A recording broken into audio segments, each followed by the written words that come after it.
Jaya Radha Madhava Kunja Bihari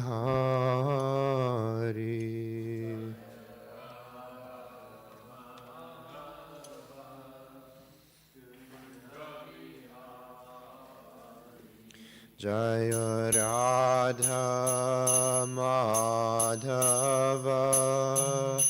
Kunja Bihari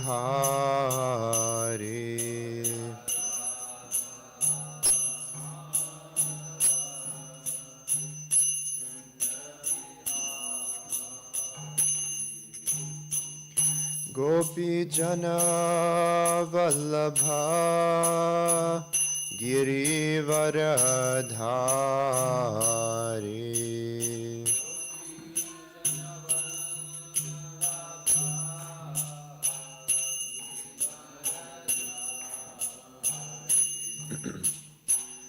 Gopi Jana Vallabha Girivaradhari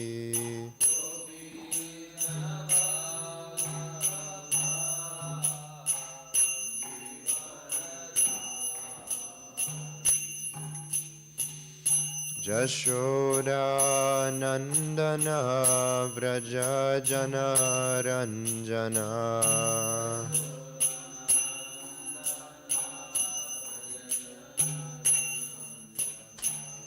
Jashoda Nandana Vraja Jana Ranjana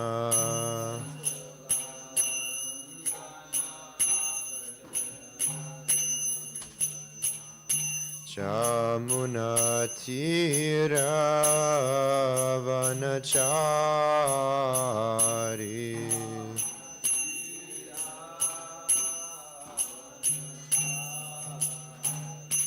Jamuna Tira Vanachari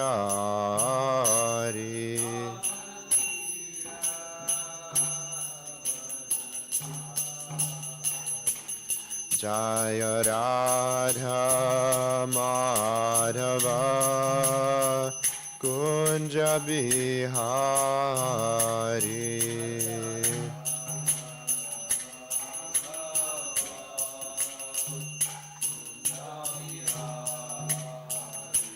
Jaya Radha Madhava Kunja Bihari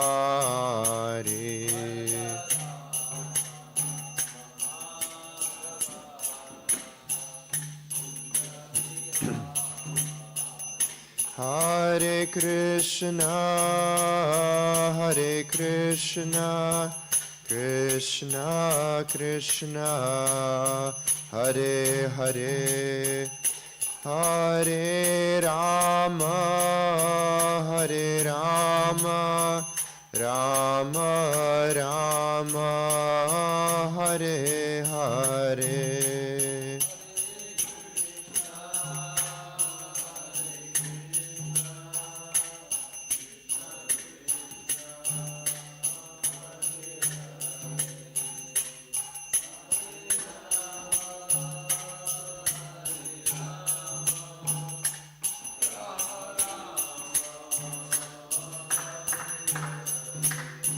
Hare Krishna Krishna Krishna Hare Hare Hare Rama Rama Rama Hare Hare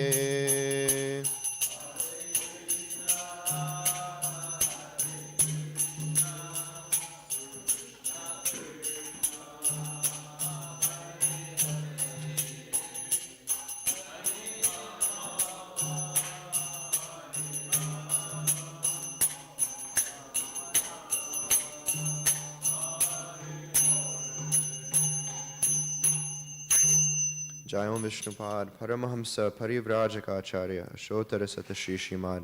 His Divine Grace A.C. Bhaktivedanta Swami Srila Prabhupada Ki Jai.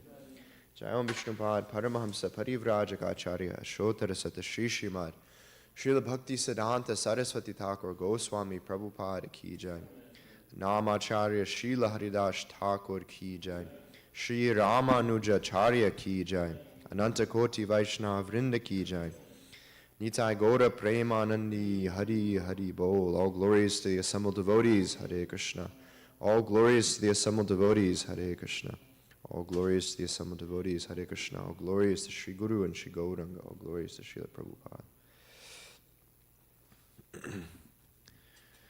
Om Jnanatimirandasya Jnananjana Shalakaya Chakshurum Militam Yena Tasmai Shri Guruve Namaha Shri Chaitanya Manobhishtam Sthapitam Yena Bhutale Swayam Rupa Kadamahyam Dadati Svapadantikam Vandeham Shri Guru Shri Utaf Padakamalam Shri Gurun Vaishnavamscha Shri Rupam Sagrajatam Sahagana Raghunatham Vitam Tam Sajivam Sadvaitam Savadutam Parijana Sahitam Krishna Chaitanya Devam Shri Radha Krishna Padan Sahagana Lalita Shri Vishakan Vitamscha He Krishna Karuna Sindho Dinabandho Jagatpate Gopesha Gopika Kanta Radha Kanta Namostute Tapta Kanshana Gaurangi Radhe Vrindavaneshwari Vrishabhanu Sute Devi Pranamami Hari Priye Vansha Kalpatarubhyascha Kripa Sindhubhyevacha Patitanam Pavanebhyo Vaishnavebhyo Namo Namaha Nama Om Vishnupadaya Krishna Preshtaya Bhutale Shrimate Bhakti Vikasa Swaminiti Namine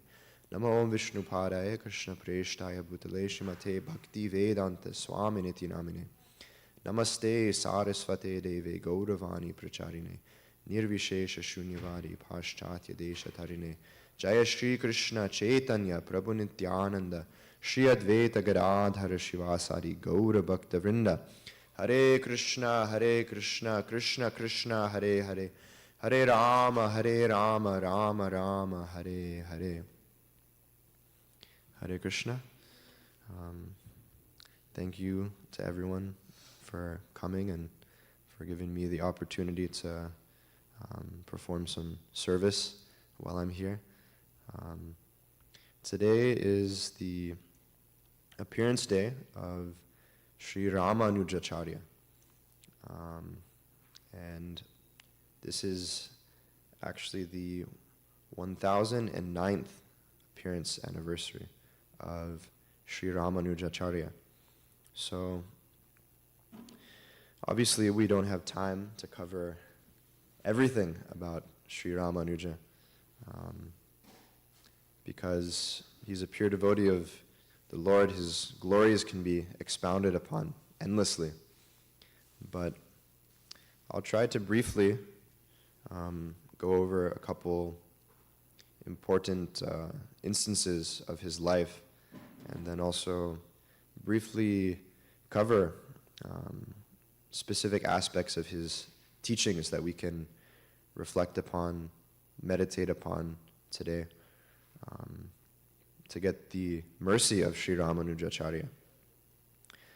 So he appeared in 1017 AD in the town of Sri Parambadur. And if you know anything about this time period, this was kind of the peak of the Mayavad philosophy of Sri Shankaracharya, his Advaita Vedanta. So Sri Ramanujacharya appearing in this time was a very turbulent time if you know his teachings. He was actually one of the first people to successfully defeat and fight against this Mayavad philosophy of Shankaracharya. And he did this with his Vishishtadvaita Vedanta, his conclusions from studying Vedanta Sutra, Bhagavad Gita. He wrote an extensive commentary on Bhagavad Gita, and actually a total of 3 commentaries on Vedanta Sutra. One which is very extensive, very in-depth. One which kind of just gives a brief overview, and then he also gave a Vedanta commentary for new people beginners who were just being introduced to this philosophy. And he's also very much known for being the predominant acharya that most people know from the Sri Vaishnav Sampradaya, coming from Lakshmi Devi down through different acharyas. You have the Alvars, who were prominent even before Shankaracharya. So we can understand that even though it might seem like Ramanujacharya might have started something new, actually he was simply continuing something that had been going on since the beginning of time. And it isn't, as some scholars say, that Vaishnavism is a recent development. You have some people that say like that the establishment of Vaishnavism and this bhakti movement happened recently, and this more quote-unquote traditional study of Vedanta is the original teaching, but actually we can understand that this Vaishnav philosophy and practice, it goes back throughout the total history of time itself. So the name that Ramanujacharya was given is Ramanuja, and this literally means one who came after Rama. So it's considered to be a name of Lakshman. And Srila Bhaktisiddhanta Saraswati Thakur has actually analyzed that Ramanujacharya is an incarnation of Anantashesha. And we can see that this actually makes a lot of sense because Balaram, Sankarshan, Ananta, they make all the paraphernalia and arrangements for the Lord's appearance, and they facilitate properly the Lord's pastimes. So Ramanujacharya, he facilitated to a very great extent, as we'll see, the pushing back of this Mayavad philosophy and the widespread preaching of this Vaishnavism. So I'll get into a little bit of Ramanujacharya's early life. Not much is known about his childhood, as we have about some of our more recent acharyas. We have some childhood pastimes, but most of the prominent stories about Sri Ramanujacharya pick up when he's around 16 years old, when he marries. So unlike Shankara and Madhvacharya, who took sannyas very early on in life, Ramanujacharya, he actually first marries. He has a wife, family. So at the age of 16, he marries, and then 4 months later, his father leaves his body. He passes away from this world. So this makes Ramanujacharya the head now of his family. So he decides to leave Sri Parambur and take his family to Kanchipur, which Kanchipur, it's very famous even now for its scholarship, people who study the Shastras. So upon moving to Kanchipur, he decides to take instruction from a guru. And previously, guru just meant teacher. So from a guru, you can learn so many different things. So he learned the Sanskrit language, he learned grammar, he learned kavya, this poetry and linguistics. Also under a guru, you have to memorize. They start with memorizing one of the 4 Vedas. So the actual philosophy part doesn't actually come in till a lot later, traditionally. So this Yadava Prakash, whom Ramanujacharya accepted as his guru, he was actually the topmost Mayavadi scholar of his time. He was very, very well known for being the topmost scholar and the topmost teacher of Shankara's philosophy.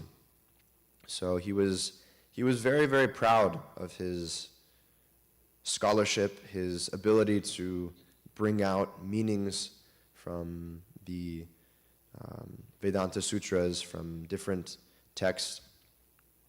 So in this way, you have Sri Ramanujacharya studying under this Yadava Prakash. And being a Vaishnava, it was very difficult for him to tolerate, because when you're just studying some grammar, some linguistics, and there's no philosophy, it can be tolerated to some extent. But whenever his guru would preach this Mayavad philosophy, he would become very, very angry. And one prominent instance of this is Ramanuja. He was massaging the feet of his guru like a responsible and submissive disciple would. So he's massaging the feet of his guru, and one disciple comes in, and he asked him about a verse from Chandogya Upanishad, which Yadava Prakash was speaking on earlier in the morning.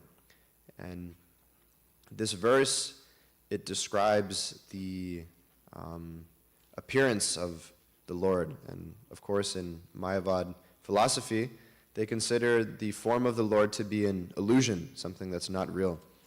So this Yadava Prakash, he compared the eyes of the Lord to the backside of a monkey. Those of us who have been to India, I just got back from India. Specifically in Vrindavan, you have these small brown monkeys, and one very prominent feature of them is that their backside is very red. Like it almost looks like they have some infection, some kind of rash. But that's just how they are.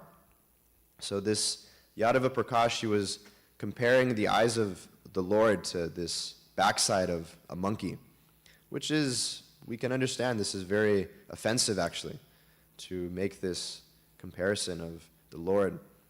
And Sri Ramanujacharya, he was trying to hold it in. He was trying to contain his anger because he didn't want to openly speak out against his guru, but his feelings of anger were so strong in his heart, and he started to cry. Even though he was still massaging, he didn't say anything. He started to cry. But Yadava Prakash, he noticed when one of these tears fell and they touched his body that they were hot tears. So generally, we can understand that when one has cooling tears, one's either sad or they're happy. But when one has hot tears, these are tears of anger. So Yadava Prakash, he looked at Ramanuja and said, "Why are you crying? What's almost like what's wrong with you?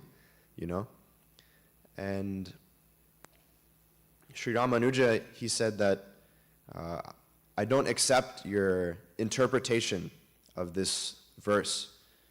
And, to say this to your guru is something very strong.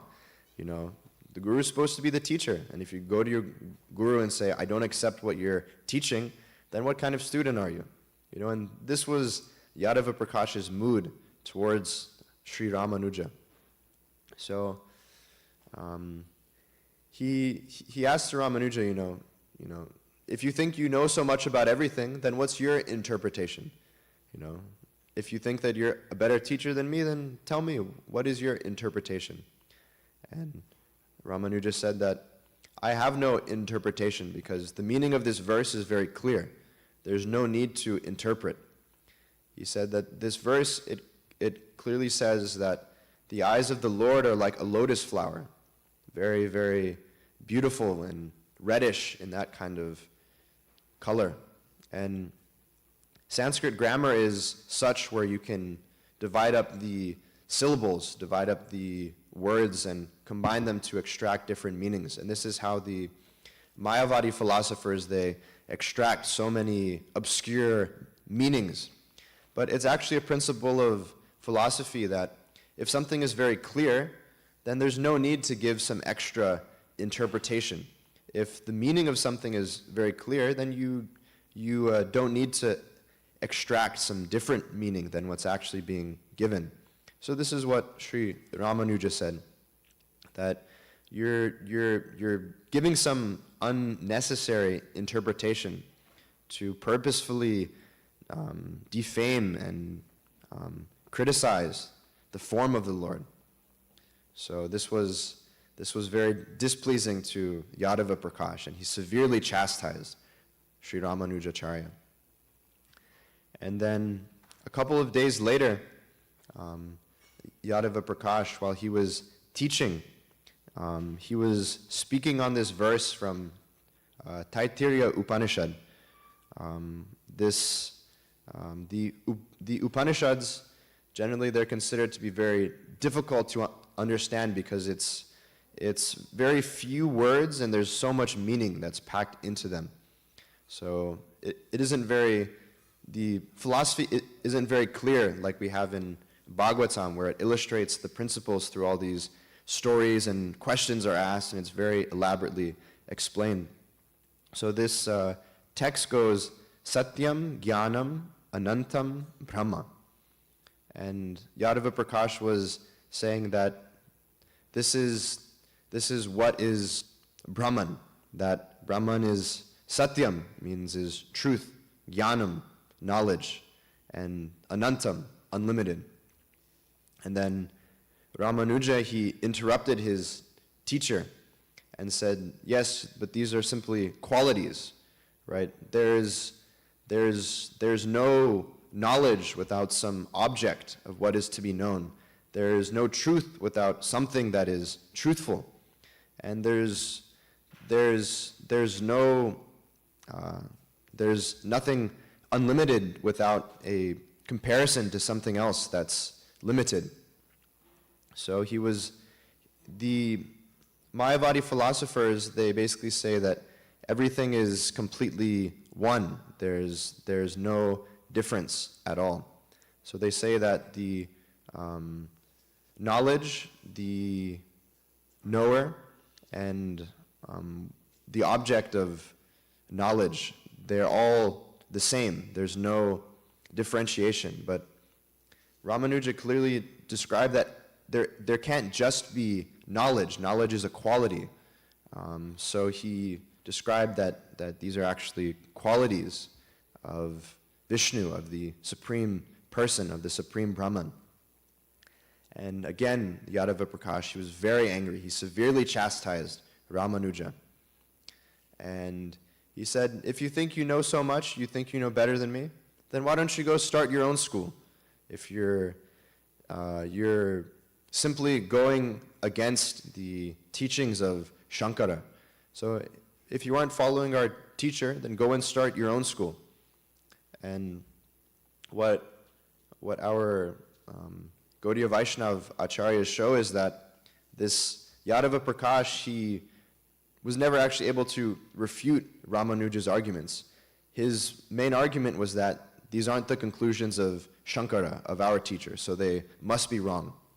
But one can understand if this is your main argument, then you don't have a strong case against the other person if you just say, yes, these simply contradict my teacher, so that's why they're wrong. You should be able to explain, actually, why is this wrong? So Ramanuja, he simply stood up and he left. He didn't make a scene. He didn't criticize Yadava Prakash. And within his own home, he began starting a school. And the main principles which he began to teach were mainly first that the Jiva and Brahman are never equal, but they are similar, just like the parts of a whole. So he described that parts, in order to relate to the whole, just like us to have a relationship with God, we have to be somewhat similar. We have to have some things in common for there to be some kind of relationship. So in this way, he described how the Jiva and Brahman, they're the same in quality. All of these aphorisms, like we're just being taught of Satyam, Jnanam, Anantam, that the Jiva and Brahman, they have the same qualities, but they're different in quantity. And we can see, Prabhupada, he would also use this example. Ramanuja, he explained it just like we see Srila Prabhupada do about the sun and the sun rays, how the individual particles of sunshine, they have the same quality as the sun, but the sun has these qualities in much more quantity. So he was describing and teaching like this. Secondly, he taught that if illusion can cover Brahman, like the Mayavadi philosophers say, that all of us are Brahman, but we're simply covered by Maya. So he said, if this is true, then illusion must be more supreme than Brahman, because otherwise, how come it's currently controlling Brahman? So he said this must be rejected, that Maya can cover Brahman. And then third, he taught that, and these first three principles are all rejecting core foundational doctrines of this Mayavad philosophy. So thirdly, he taught that God is never transformed. The Mayavadis, they say that Brahman is one huge unlimited source, but he has transformed himself into multiple parts. And they use the analogy of a wheel, just like how you take apart all the parts of the wheel, then you just have the parts and the whole is no longer there. But Ramanuja taught that Brahman himself isn't transformed, but his energies, they become transformed. And then he was emphasizing this Sharanagati, complete surrender, as Krishna describes himself in the Gita, Mamekam Sharanam Vraja. Complete surrender, one-pointed, focused surrender to the Supreme Lord. And then he also emphasized Vaishnav Seva, serving the devotees. And these last two principles are the ones that Sri Chaitanya Mahaprabhu emphasized from the Sri Vaishnav Sampradaya, from the teachings of Ramanujacharya. He did this with all of the four main Vaishnav Sampradayas. He took two main doctrines and principles from each to show that his philosophy was the one that could bring them all together at the highest level. So when Sri Ramanujacharya began to teach like this, Yadava Prakash became very, very worried because he was attracting so many followers. So many people were coming to learn under Ramanujacharya. So he was afraid that if this Ramanuja continues, then he'll become known as a greater scholar than me. You know, this is someone who's supposed to be absorbed in Brahman, completely self-realized, but he's so worried that his position as a great scholar will be taken. So what does he decide to do? He decides to kill Ramanujacharya. And to do this, he invites all of his disciples and Ramanujacharya to go on pilgrimage to the Ganga. And Ramanuja, he brings his brother, Govinda. And Yadava Prakash's disciples, they, in kind of a silly way, but they decide to include Ramanujacharya's brother in the plot to kill him. So they wanted to get his help. But Ramanujacharya's brother, he simply goes to Ramanujacharya and tells him about 4 days into their travel that these people, they're trying to kill you. They've only brought you on this trip so they can take you far, far away in the middle of nowhere and kill you. So he tells Ramanuja to simply go back, to go home. So Govinda, he goes back to Yadava Prakash and his party, and he said, Ramanujacharya, he was stopping to take some rest, and one tiger came and took him. And now this Ramanuja is no more. And externally, Yadava Prakash and his followers were, oh no, I'm so sad that happened. But inside, they were very, very joyful. They were very happy. So they go on this pilgrimage, Previously, we can go on pilgrimage one day and back, but previously it took months for people because they would walk all the way there and all the way back.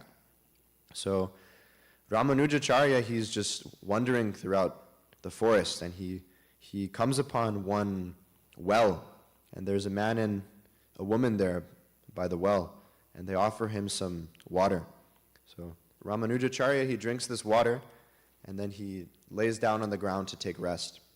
And while he's taking rest, he has a dream that Lord Ramachandra and Sita Devi herself, they come and they guide him home to his village.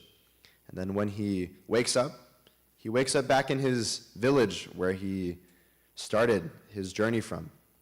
So he understood that the Lord himself personally brought him back home. So he continues to live in his home, he continues to teach. And when Yadava Prakash and his followers come back, they're astonished to see Ramanujacharya continuing as he was previously. So they can understand that he must have learned about our plan and escape. So they decide to give up trying to kill Ramanujacharya. So aside from Yadava Prakash, Sri Ramanujacharya, he had two main other gurus, teachers in his life. One was his main Shiksha Guru, which he received instruction from, Yamunacharya. And it's described that Yamunacharya, he actually prayed to the Lord before the appearance of Sri Ramanujacharya to send him a devotee disciple who would spread this philosophy of Vaishnavism all over the world. And we can see that Sri Ramanujacharya, he fulfilled this desire of Yamunacharya. So Ramanuja, he first met Yamunacharya when he was going door to door, begging alms. And Ramanujacharya, he invited him into his home and seated him nicely, received him nicely, and asked him to be his teacher, to be his guru. And Yamunacharya, he becomes very happy and he accepts Ramanujacharya. But they didn't have so much personal interaction until one messenger came. Yamunacharya, he used to stay in Srirangam, which now is a very famous place for Sri Vaishnavism. And he says that Yamunacharya, he's on his deathbed. He could leave this world at any moment. So Ramanuja, he quickly goes as fast as he can to Srirangam. And he arrives just as his guru has left this world. And one fist his guru has closed, just like a closed fist. And then one, he has three fingers extended. And all of the disciples, they're very confused. This is a very unnatural position for one to be in upon leaving the body. So Ramanujacharya, he finally speaks up and he says, I know what our Gurudev is trying to explain. He's actually giving me some personal instruction for me to live the rest of my life by. And he says that my Gurudev, he wants me to protect the people of this world by teaching Sharanagati. It's complete surrender to the Supreme Lord. And as soon as Ramanuja says this, one of the fingers, they go back in to the fist. And now there's two fingers left. And he says, secondly, my Gurudev, he wants me to write an extensive commentary on Vedanta Sutra, explaining these teachings properly. And then again, one more finger goes back. And then finally, he said, I will name one of my prominent disciples, Parashara Muni, in honor of the great Parashara Muni. And then the last finger goes in. And then Yamunacharya, he has 2 closed fists. So in this way, Yamunacharya became the main instructing spiritual master of Ramanujacharya by giving him these 3 instructions. And then Ramanuja, and again, these are all while he's still in family life, he received mantra diksha from Goshtiporna. And this was after going to his guru, going to Goshtiporna and being rejected 17 times. That he went from Srirangam, because after Yamunacharya left, Ramanuja made his base in Srirangam. He walked all the way from Srirangam to the place where his guru was staying, far, far, far away, and he went 17 times and was rejected. That no, I won't accept you as my disciple. No, you can't become my disciple. You're not ready to become my disciple. Like this, he went there and back 17 times. And finally, on the 18th time, Goshtiporna was like, okay, I can see that you're persistent. I can see that you really, really want this. So he gave him the mantra, Om Namo Narayanaya. And he said that you can't tell this mantra to anybody. Otherwise, you will have to suffer in the hellish planets. So immediately, what does Ramanuja do? He goes out and he tells everyone he can meet to chant this mantra, Om Namo Narayanaya. And then when he goes back to his guru chastises him. He's like,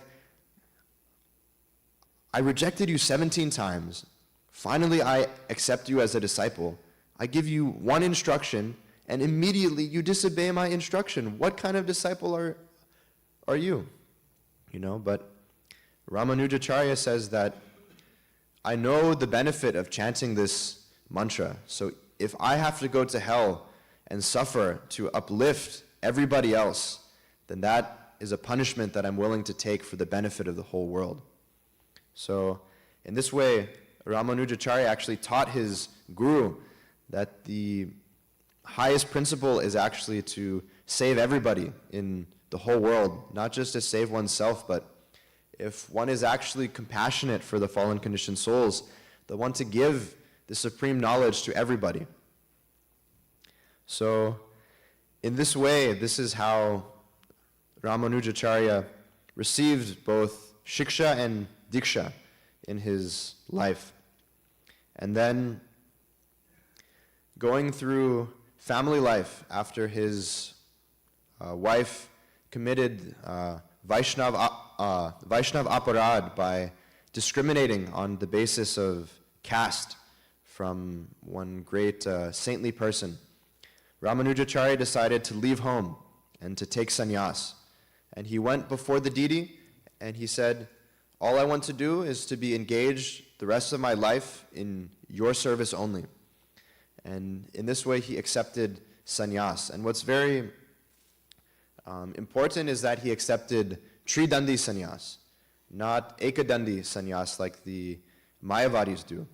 But just like how all of our Gaudiya sannyasis, they accept Tridandi sannyas, Ramanujacharya, he reinstituted this taking of Tridandi sannyas, which is very important because for the Mayavadis, the one stick represents that everything is one.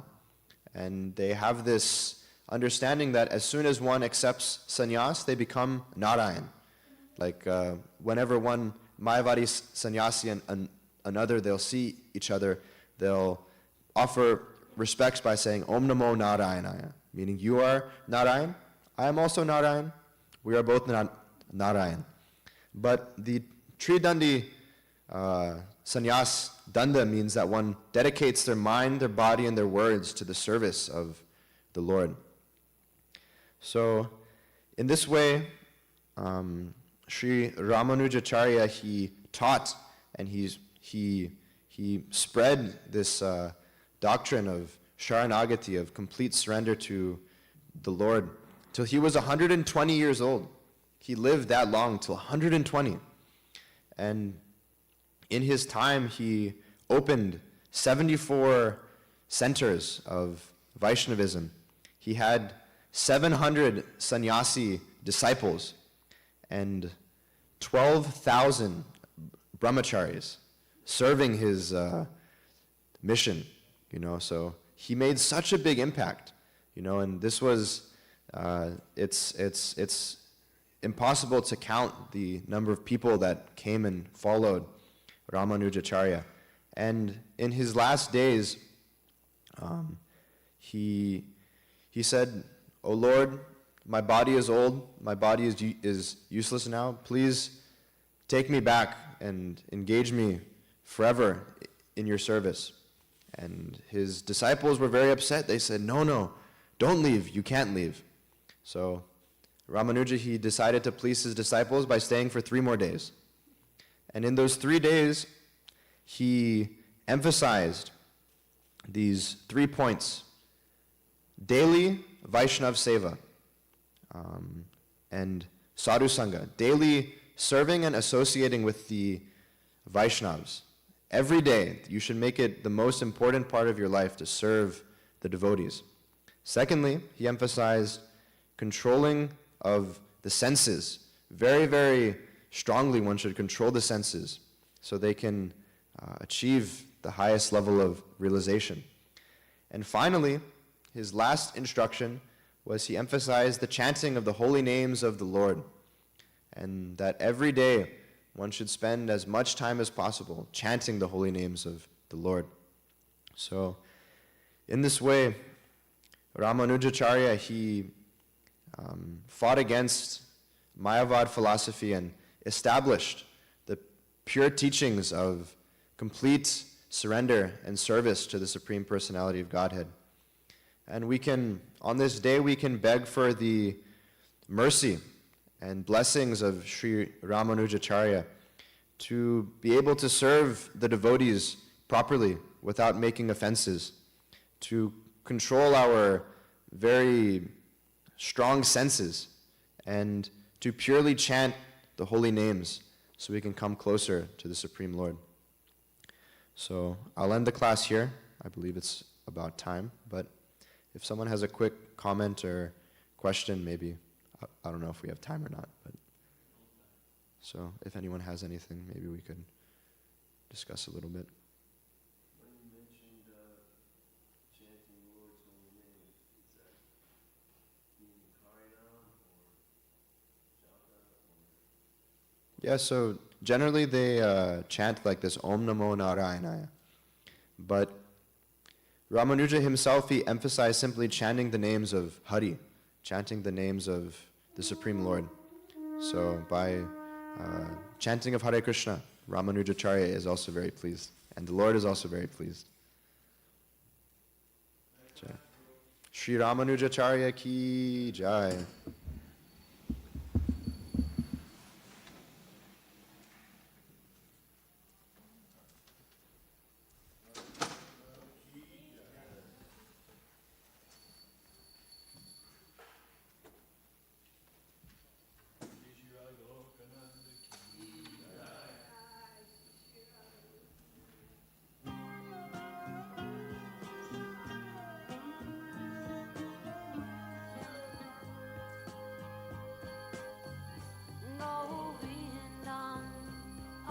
Purusham Tamaham Bhajami Govindam Hari Purusham Tamaham Bhajami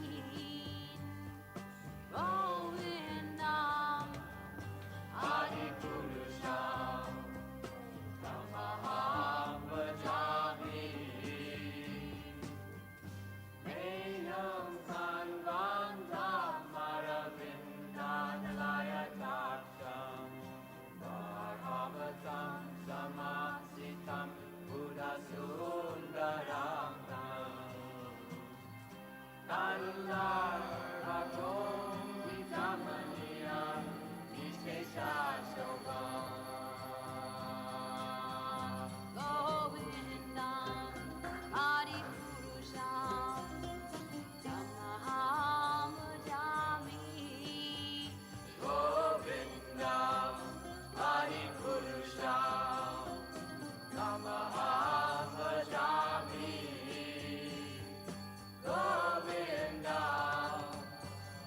Adipurusham Tamaham Vajami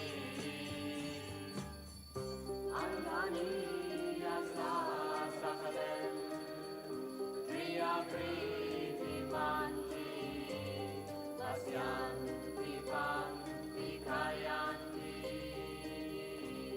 Chiram Naganti Ananda Maya Sadhu Jala Vigrasa Govindam Adipurusham Tamaham Bhajami Govindam Adipurusham Tamaham Vajami Govindam Adipurusham Tamaham Vajami Govindam.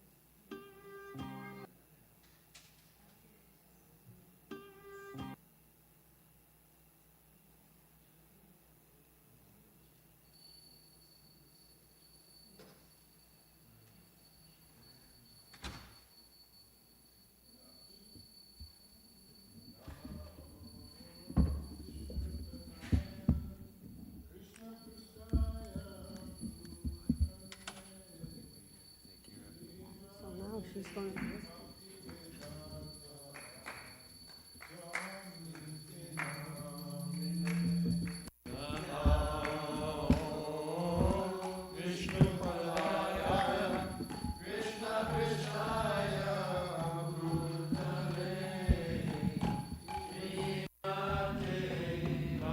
Vedanta Swami Namaste Saraswati Deve Gauravani Prachadine Nirvasesha Sunyavadi Paschatya Deshatadine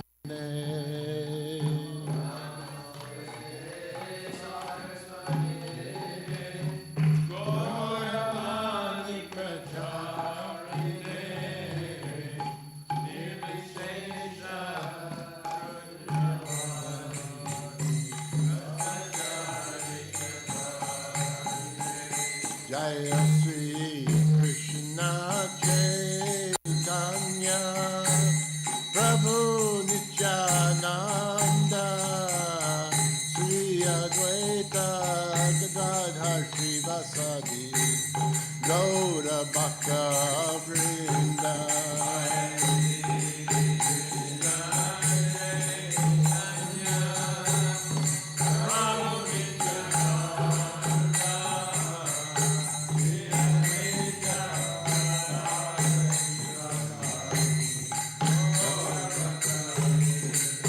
Jaya Sri Krishna Chaitanya Prabhu Nityananda Sri Advaita Gadadhar Srivasadi Gaura Bhakta Vrinda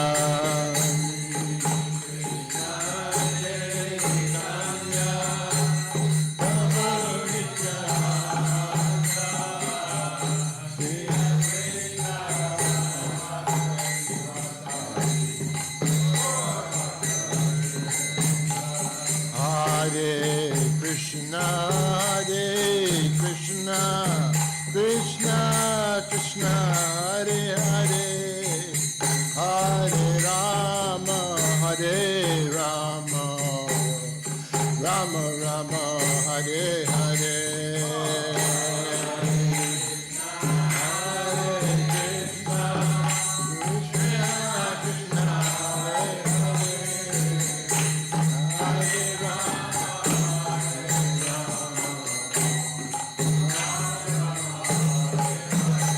Bolo Hare Krishna,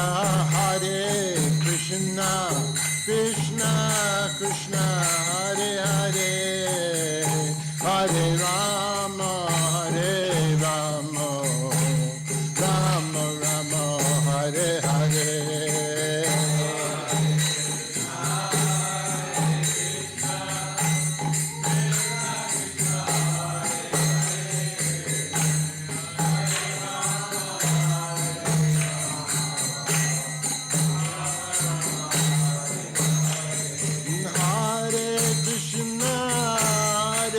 Krishna, Krishna Krishna, Hare Hare, Hare Rama, Hare Rama, Rama Rama, Hare Hare.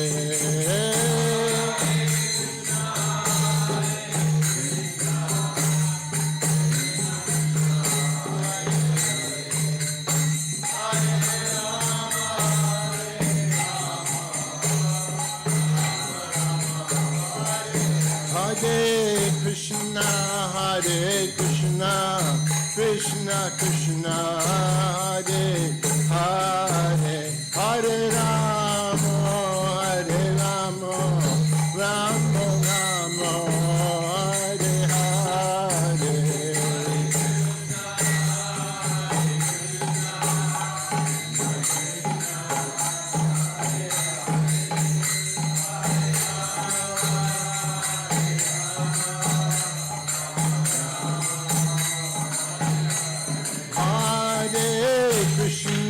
Hare Krishna, Krishna Krishna, Hare Hare, Hare Rama, Hare Rama, Rama Rama, Hare Hare, Hare Krishna.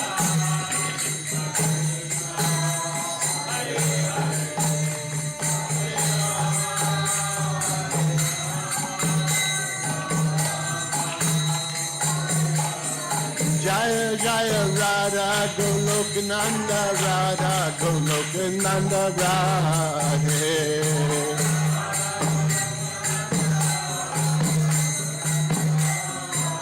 Jaya Radha Golokananda, Radha Golokananda, Radhe.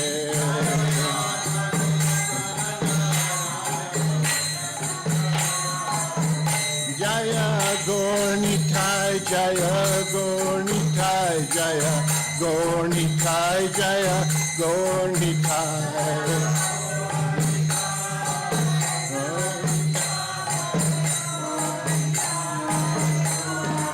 Jaya Jaya Prabhupada, Jaya Prabhupada, Jaya Prabhupada, Srila Prabhupada.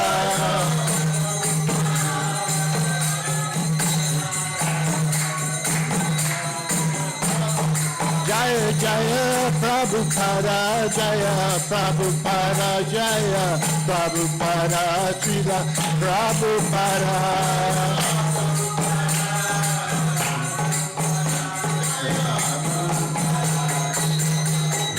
Jaya Goda Haribo, Haribo, Haribo, Mittai Gora Haribo.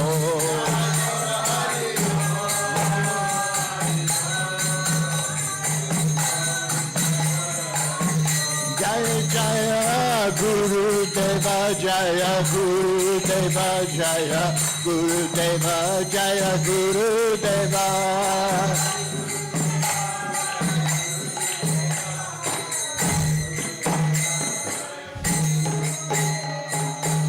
Gaur Premanandi Haribo.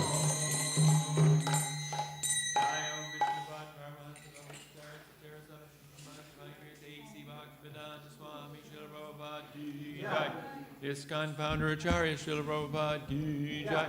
Ananta Koti Vaishnavinda ki jai. Namacharya Srila Haridasa Korpreet ki jai. Prem Sika Shri Krishna Chaitanya Prabhu Nityananda Sri Vaita Gadadhar Srivasadi Gaur Bhaktivinoda ki jai. Jai Radha Krishna Gopa Govana Shai Mukunda Radha Kunda Giri Garuna ki jai. Vrindavan Dham ki jai. Mai Pranamadeep Dham ki jai. Jagannath Puri Dham ki jai. Bhakti Devi ki, Srimati Tulsi Devi ki, Harinam Sankirtan ki, Vriyat Madanga ki, Samaveda Bhaktivinda ki, Gaur Premanandi. All glories to some devotees, all glories to some devotees, all glories to the assembled devotees, all glories to Shri Shri Guru and Gauranga Srila Prabhupada ki jai.